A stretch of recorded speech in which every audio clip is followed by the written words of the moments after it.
This is America in the Morning from Westwood One. I'm John Trout. It's Thursday, October 10th, 2024. Here's what's coming up on America in the Morning. Milton makes landfall with inland wind speeds as high as 100 miles per hour. I'm Clayton Neville. The Biden administration says they are ready to help residents who are sitting in the path of Hurricane Milton. I'm John Stolnis in Washington. Hundreds of price gouging complaints in Florida. Price jumped from $1,100 to $1,500. I'm Pamela Furr. While hurricanes are no laughing matter, one chain restaurant is known for lightening the mood. I'm Julie Walker.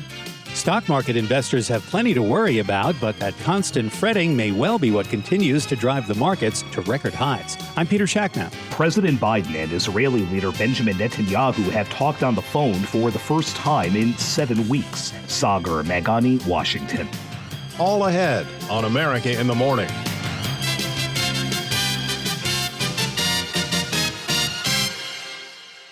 Hurricane Milton made landfall last night on Florida's west coast after a day of deadly and severe weather in the Sunshine State. Correspondent Clayton Neville is tracking Milton's impacts. The roof at Tropicana Field, a baseball stadium known as the Trop in Tampa, was partially torn off. Metal pieces seen flailing in hurricane-force winds. Milton made landfall near Siesta Key, Florida, as a dangerous Category 3 storm before weakening as it came on shore. Inland winds recorded as high as 100 miles per hour. With the wind, heavy rain. Expecting widespread rainfall totals of 6 to 12 inches, isolated totals as high as 18 inches in these areas. Some places have already seen 6+ inches of rain already, but near and to the left of the track of the center is where we're going to see that heaviest rainfall play out. That includes Orlando, Daytona Beach, Tampa, St. Petersburg area, down to Sarasota, down to near Melbourne, with also risk extending north and south of that, maybe in a more isolated fashion. Michael Brennan's the director of the National Hurricane Center and says that the rain is leading to dangerous flooding across parts of west, central, and eastern Florida into this morning. It's going to be a very dangerous situation to be out and about. So again, another reason to shelter in place. When you have this much rainfall and this type of flooding, places flood that don't normally flood. Other forms of severe weather playing a major role in Milton. Ahead of landfall, several confirmed tornadoes touched down, and the storm still brings a tornado threat, which has been substantial and played out with many, many tornado warnings, many confirmed tornadoes occurring across central and southern portions of the Florida Peninsula. Again, this risk extends through the overnight hours, especially in places along the southeast coast of Florida from Miami northward to Melbourne, but also includes Orlando and Tampa and all the way down to the Florida Keys. One important thing to remember is you can have multiple tornadoes or potential tornadoes impact you in the same area as these thunderstorms. Multiple deaths confirmed from severe storms in Florida and power knocked out for more than 2 million people in the state. Governor Ron DeSantis says that crews are riding out the storm and prepping to work as long as it takes to get the lights back on once it's safe to do that. Some of these linemen are coming into Florida from as far away as California. A state ravaged by 2 major hurricanes in a matter of weeks, and the governor demanding order. We are not going to let the inmates run the asylum on the heels of this storm, and you will be able to go back to your property and inspect it as soon as possible. He spoke with Fox News about stopping looting and keeping damaged areas secure. He's urging caution and safety today. People just need to buckle up and know there's a lot of hazards out there. Milton, the third hurricane to hit Florida this year, and the 16 inches of rain on the St. Petersburg area, historic for that region. I'm Clayton Neville. As Hurricane Milton ravages central Florida, the Biden administration says federal officials are ready to help with recovery efforts in the aftermath. John Stolnis has that part of the story from Washington. Just hours before Milton made landfall, President Biden, Vice President Kamala Harris, and FEMA Director Deanne Criswell briefed the American people on their efforts ahead of the storm. Biden recounted conversations he had with the governors of the affected areas. I've told them to contact me with anything else they need. We have made available an unprecedented number of assets to deal with this crisis. We're going to continue to do so until the job is done. Criswell was asked by the president if this was one of the worst hurricanes she's seen hit the U.S. I think this is going to be one of the biggest ones that we have seen after it makes landfall. I mean, we saw a lot of impact from Hurricane Ian, but this one is different. This one just looks different, and I think we're going to have a lot of impacts and people that are going to need our help, sir. And she said FEMA and others will be working nonstop to rescue and provide essentials to those stranded and otherwise negatively affected by the storm. We are prepared to support Florida with additional search and rescue assets to help save lives. That's our immediate concern, Mr. President, is saving lives over the next 24 hours. FEMA is set up to give out money to those affected to help with immediate needs, $750 to start, with more funds later to deal with housing and other needs like storage. So far, FEMA has given out $344 million in Hurricane Helene recovery. For Milton, FEMA's role will be to support the work of local emergency managers. Vice President Kamala Harris said she knows Floridians will persevere. As has been said before, this is a storm that is expected to be of historic proportion. And many of you, I know, are tough, and you've ridden out these hurricanes before. This one's going to be different. And President Biden promised to be there for the long haul. The people of Florida and all the impacted states, we've got your back. We've got your back. And Kamala and I will be there for as long as it takes to rescue, recover, and rebuild. John Stolnis, Washington. When we return on America in the Morning, how the number of diners at this restaurant chain can predict a storm's strength. That and more after these messages.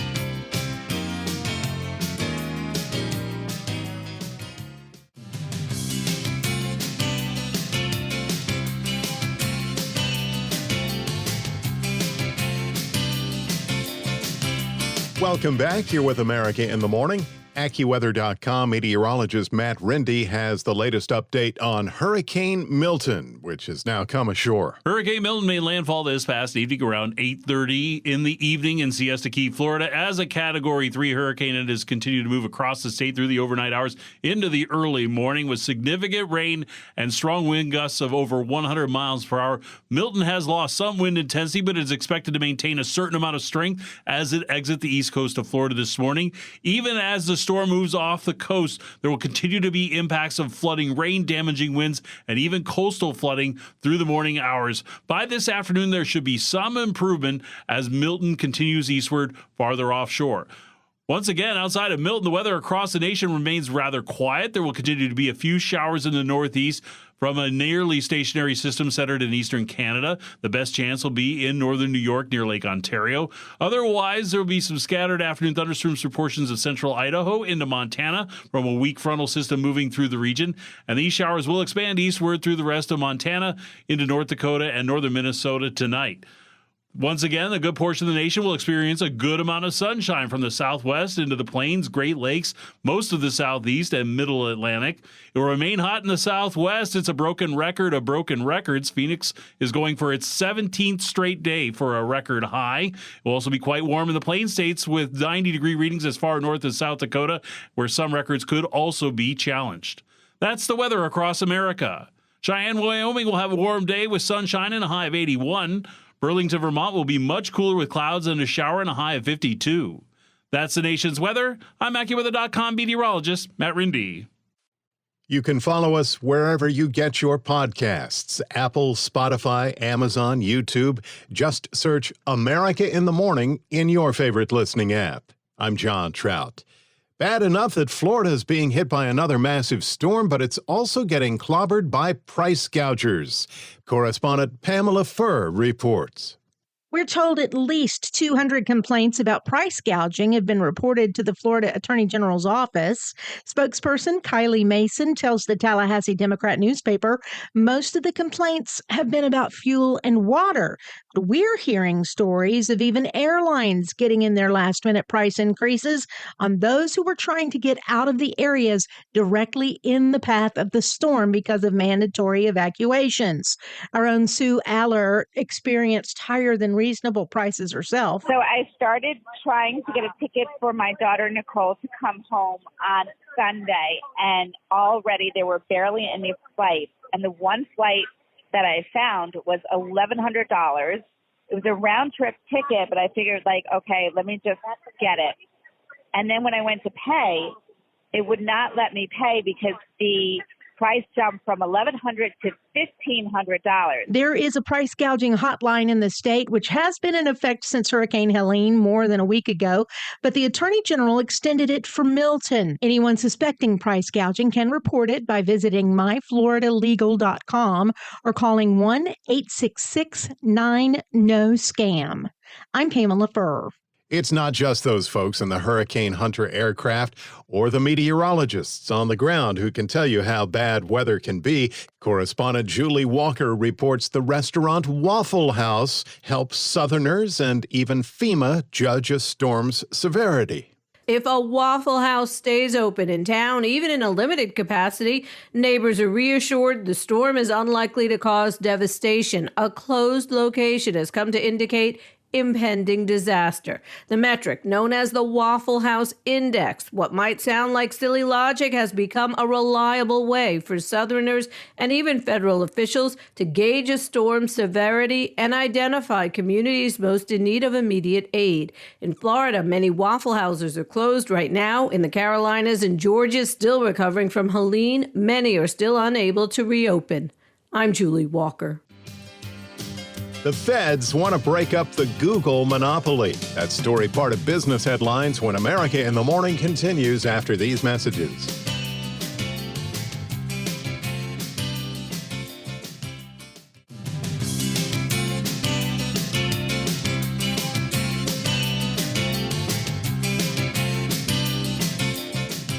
Welcome back here with America in the Morning. The Business Report is brought to you by Fisher Investments. Fisher Investments takes a disciplined approach with investing, helping clients navigate volatile markets. Learn more at FisherInvestments.com.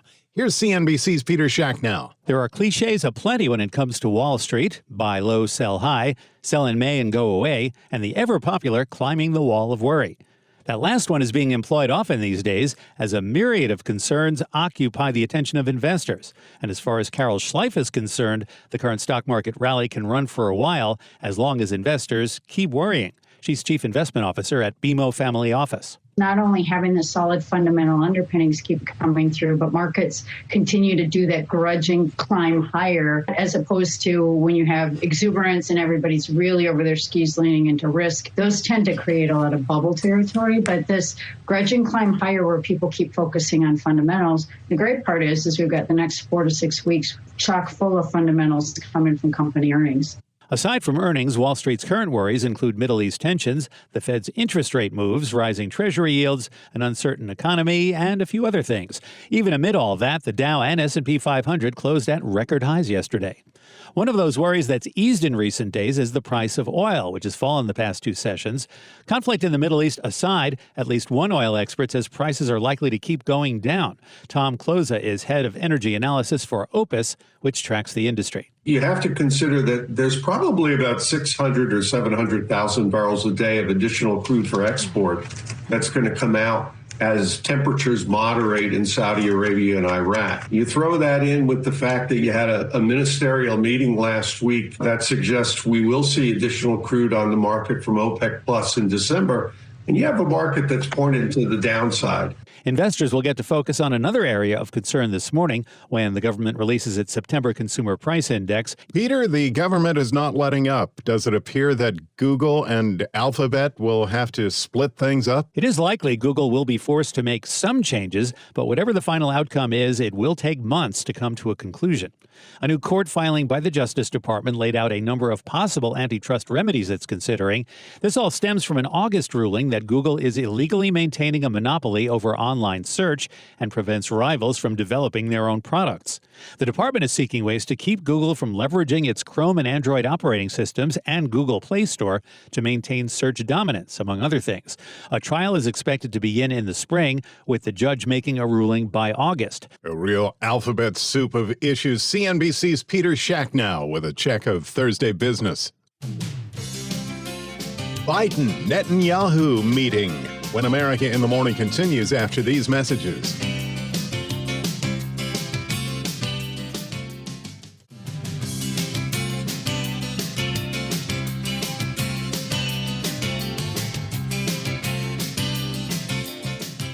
This is America in the Morning. Thanks for listening. For the first time in almost 7 weeks, President Biden and Israeli leader Benjamin Netanyahu spoke on the phone. Washington correspondent Sagar Magani has details of the conversation.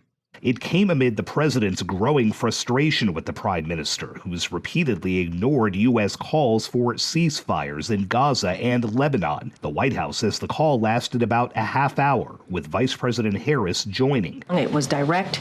It was productive. Spokeswoman Karine Jean-Pierre says they did discuss Israel's response to Iran's recent ballistic missile attack, and while she would not speculate, Israel's defense chief says the retaliation will be lethal and surprising. Meantime, Netanyahu's office confirmed he'd recently spoken with former President Trump, whose campaign says that should not be surprising. Jean-Pierre says it also should not amount to much. There's one person in charge of American foreign policy. It's one president at a time. Sagar Magani, Washington. Their last debate will be their only debate. Former President Donald Trump made clear that he will not engage again with Vice President Kamala Harris. Taking to Truth Social, Trump said in capital letters, there will be no rematch. Both Fox News and CNN offered to hold debates this month, but neither candidate accepted the Fox offer, and only Harris said yes to CNN. For the next 4 weeks, both candidates will hold rallies and interviews, but no head-to-head events. America in the Morning for Thursday, October 10th, 2024, is produced by Jeff McKay. Senior producer Kevin Delaney. I'm John Trout. This is Westwood One. This is America in the Morning from Westwood One. I'm John Trout. Coming up this half hour, Hurricane Milton makes landfall in Florida. We'll have the latest update. President Biden is warning Florida to get ready for Milton. Storm of the century. Sagar Magani at the White House. Some Republicans are scrambling to correct misinformation about the federal government and hurricane relief. I'm Jim Roop. Pro-Palestinian plans quashed at 2 major universities, and an airplane's emergency landing in New York. A Las Vegas OG says goodbye. I'm Julie Walker. We'll tell you how you can protect your tech in a bad storm. I'm Chuck Palm. Piers Morgan was forced to apologize to Jay-Z and Beyonce. I'm Kevin Carr. Back after these messages.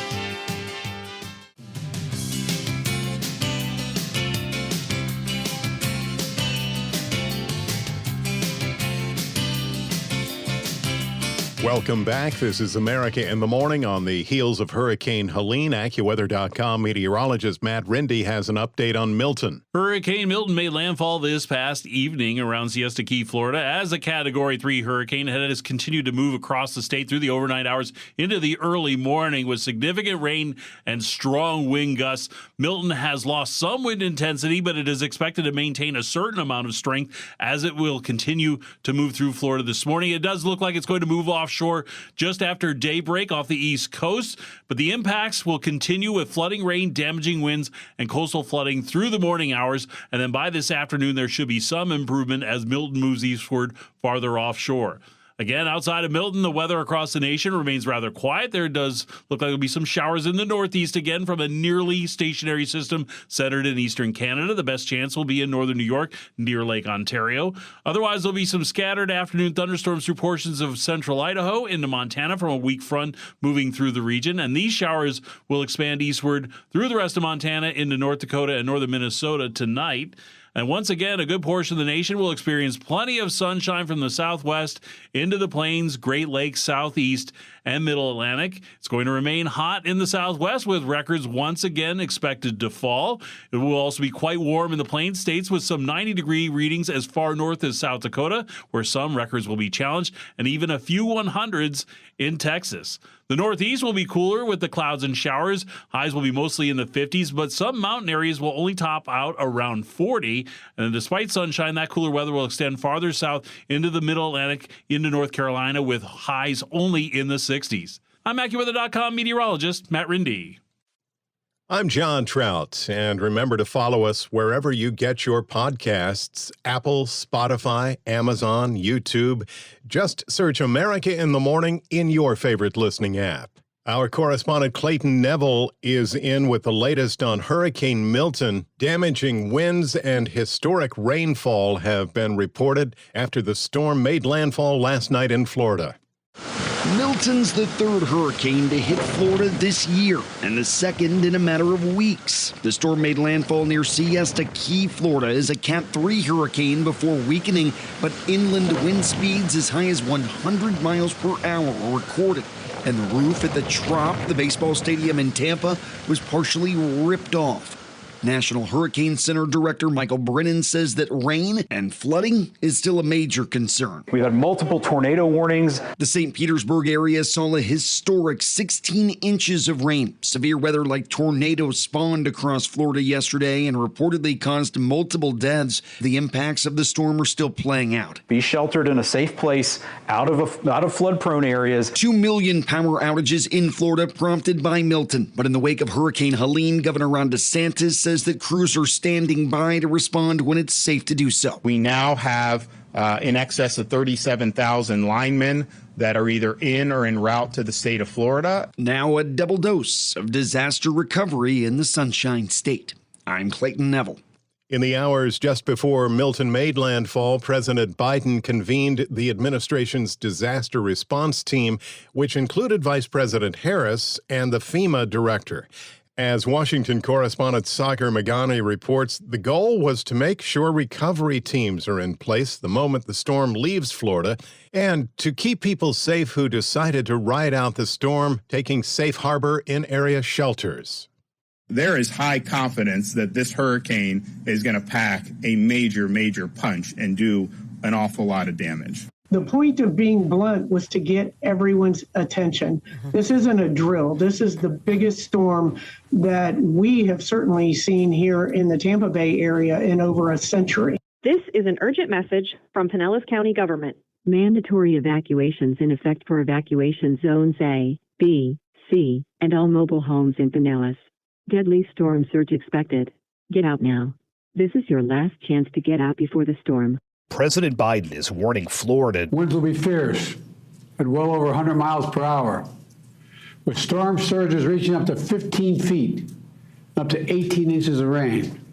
It's looking like the storm of the century. As he was briefed by officials here at the White House. Have you ever seen a storm like this one since you've been in charge? FEMA Chief Deanne Criswell told him there have been other bad ones, but this one just looks different. The president, vice president, and National Weather Service Director Ken Graham were among those urging people in Milton's path to move now. We're going to see devastating hurricane-force winds along portions of the west coast of Florida and across the peninsula to the east coast, especially in gusts. Devastating hurricane-force winds, particularly where the eye of Milton comes on shore. All the while, the president said the government's ready to help. We have made available an unprecedented number of assets to deal with this crisis. We're going to continue to do so until the job is done. One elderly Florida couple is riding out a hurricane in a shelter for the first time. Tom and Phyllis Pearson planned to leave West Bradenton for their son's house in Tallahassee, but traffic was so bad. We realized that there's no way we can get up there. So they found a shelter at a school. You meet a lot of nice people,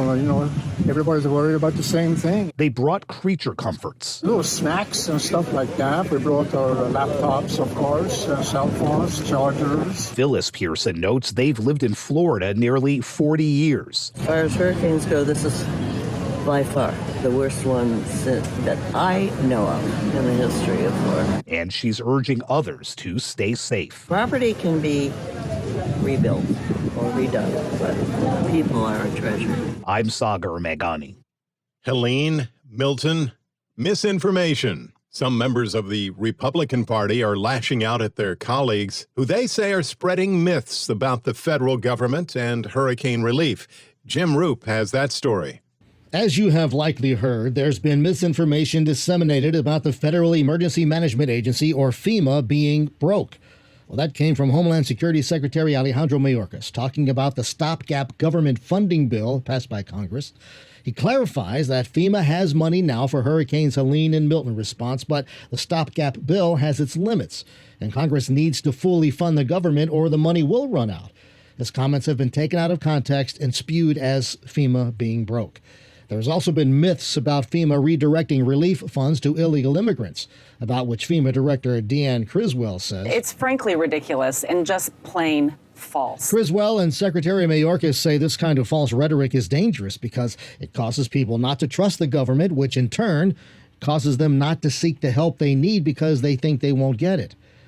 Now the latest, coming from Georgia Representative Marjorie Taylor Greene, who suggested in a post on X that the federal government is controlling the weather. This prompted President Biden to say, "It's beyond ridiculous. It's got to stop." Several GOP leaders are speaking out, too, demanding the lies from their own members stop. Florida Congressman Carlos Jimenez responding to Greene's X post, saying she should have her head examined. Humans can't control weather. North Carolina Republican Representative Chuck Edwards, who has been on the ground assisting his state, sent a letter, as he puts it, to dispel the outrageous rumors being spread, especially online. Republican Senator Mitt Romney lashing out at Donald Trump and the myths he's been spewing, saying, quote, "When it comes to taking a holiday from the truth, Trump is taking the longest vacation." North Carolina Republican Senator Tom Tillis debunking specific information coming from the former president as well. And Florida Governor Ron DeSantis warning residents to ignore misinformation, especially online. I'm Jim Roop. Among the stories we're covering next, pro-Palestinian protesters turned back, and co-pilot takes control after an in-flight emergency. Those stories and more when America in the Morning continues after these messages.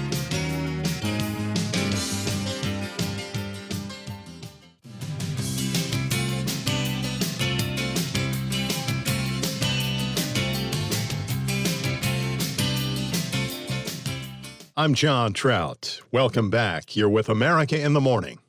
There were losses on two fronts for pro-Palestinian protesters on a pair of college campuses.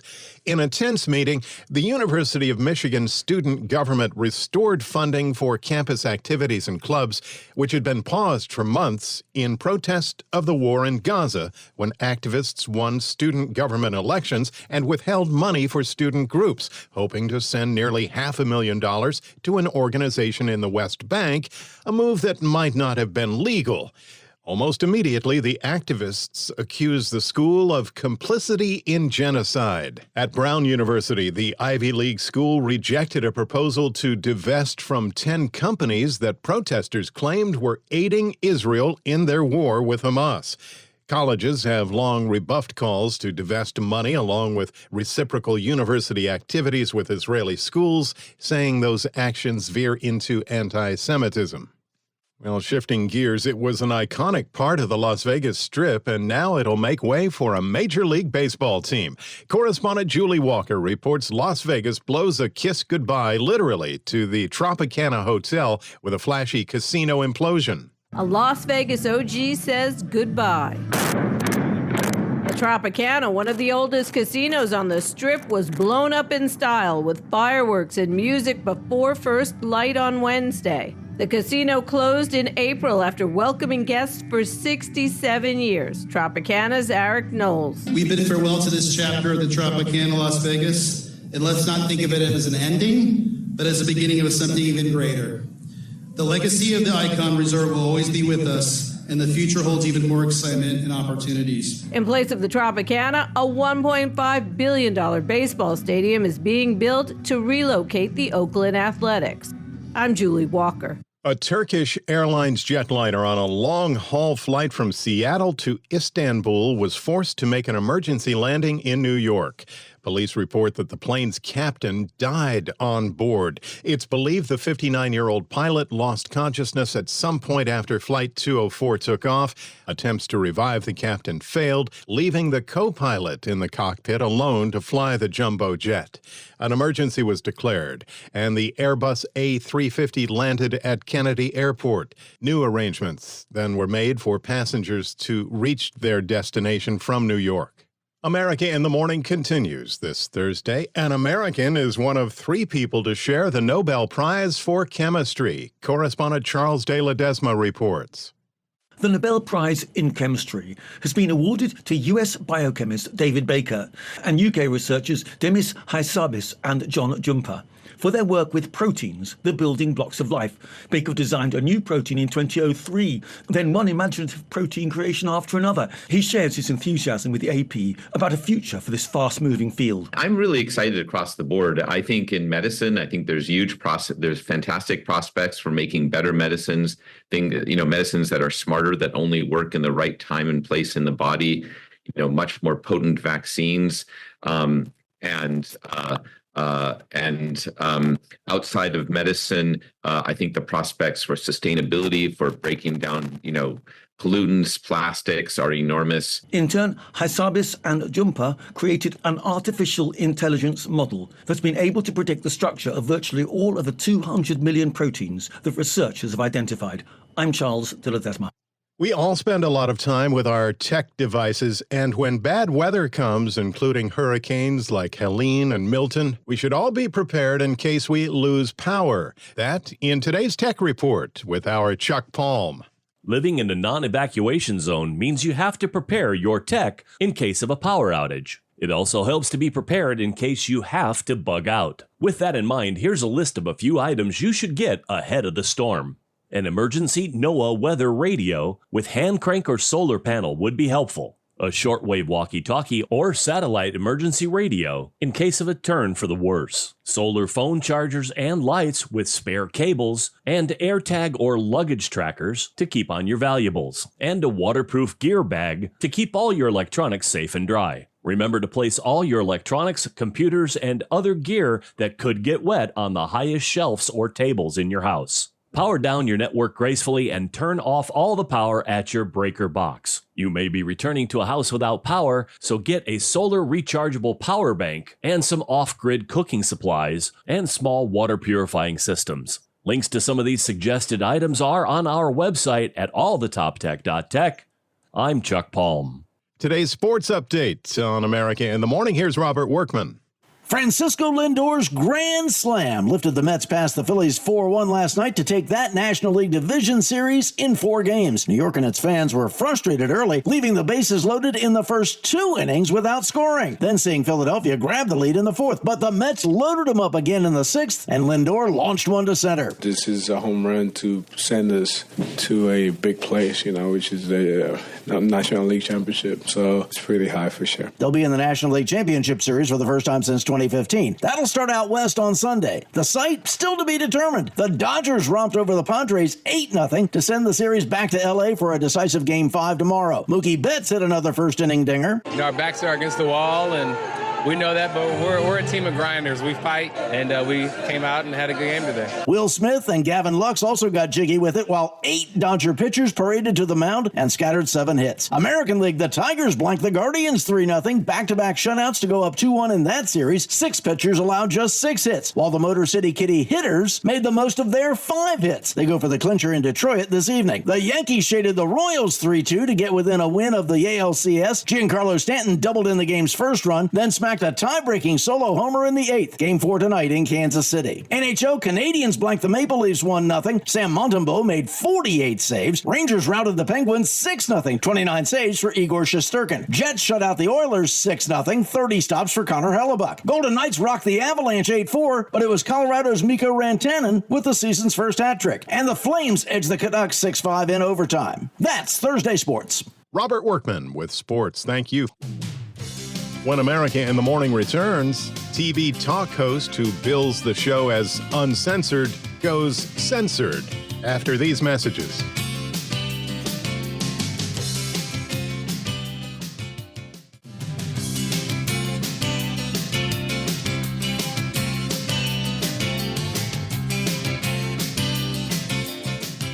Welcome back. You're with America in the Morning. The Kennedy family matriarch was hospitalized after suffering a stroke. Correspondent Rita Foley has an update on the condition of Robert F. Kennedy's widow, Ethel Kennedy. Her family did not identify the hospital or where she suffered the stroke, but they said it happened Thursday morning in her sleep. She was with her husband Robert in 1968 when he was shot and killed at the Ambassador Hotel in Los Angeles, just after winning the Democratic presidential primary in California. Her brother-in-law, President Kennedy, had been assassinated in Dallas less than 5 years earlier. Ethel is the last remaining member of the extended Kennedy family generation that included President Kennedy. Her family says she's getting the best care possible in the hospital, resting comfortably, and is surrounded by family. I'm Rita Foley. Gas prices continue to fall across the U.S. AAA says the nationwide average price for a gallon of regular is now $3.20, down 10 cents from September. 18 states now have gas prices averaging below $3, and only 3 states, California, Washington State, and Hawaii, are above $4 on average. We're paying nearly 60 cents less per gallon from a year ago. One of the reasons for the downturn, crude oil prices have been in decline for nearly a year, and demand has been weaker than expected as the summer driving season has ended. In an interesting twist, the show Piers Morgan Uncensored had to censor its host. Kevin Carr explains. British commentator and self-proclaimed free speech defender Piers Morgan was given a harsh lesson in the limits of free speech, courtesy of Jay-Z and Beyoncé. Last week on Piers Morgan Uncensored, the journalist welcomed Jaguar Wright as a guest. On the episode, Wright went on a tirade against Sean Diddy Combs, who is currently being held without bail in New York City on charges of racketeering and sex trafficking. Wright said she had been warning people of Combs' behavior for years, but she also claimed other entertainers were involved. For 4 years, I've been screaming, not just Diddy, but Diddy and Jay-Z are monsters. Wright's accusations were made without offering any evidence and were apparently completely without merit. Lawyers for Jay-Z and Beyoncé quickly reacted, contacting the production with a legal request to remove the commentary from the episode on YouTube. The result was a rare on-air apology by Morgan on this week's show. Their lawyers contacted us to say that those claims were totally false and have no basis in fact, and we've therefore complied with the legal request to cut them from the original interview. Morgan noted the baseless nature of the accusations, and he also acknowledged that not all speech, particularly defamatory speech, is protected. Editing interviews is not something we do lightly at a show called Uncensored. But, like the proverbial cries of fire in a crowded theatre, there are legal limits on us too. And we apologise to Jay-Z and Beyoncé. I'm Kevin Carr. America in the Morning for Thursday, October 10th, 2024 is produced by Jeff McKay. Senior producer Kevin Delaney. I'm John Trout. This is Westwood One.